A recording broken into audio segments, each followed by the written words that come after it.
قل يا عبادي الذين آمنوا اتقوا ربكم للذين أحسنوا في هذه الدنيا حسنة وأرض الله واسعة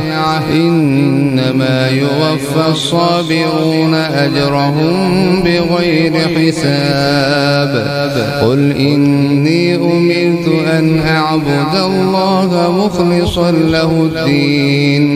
وأمرت لأن أكون أول المسلمين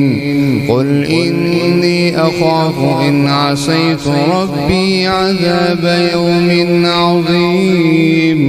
قل الله أعبد مخلصا له ديني فاعبدوا ما شئتم من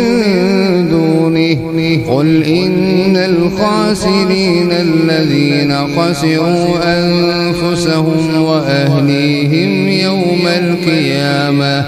ألا ذلك هو الخسران المبين لهم من فوقهم ظلل من النار ومن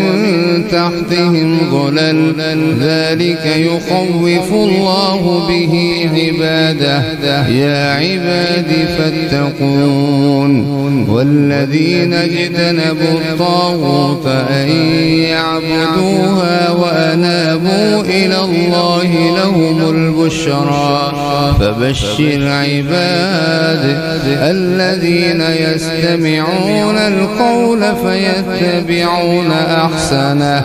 أولئك الذين هداهم الله وأولئك هم أولو الألباب أفمن حق عليه كلمة العذاب أفأنت تنقذ من في النار لكن الذين اتقوا ربهم لهم غرف من فوقها غرف مبنية تجري من تحتها الأنهار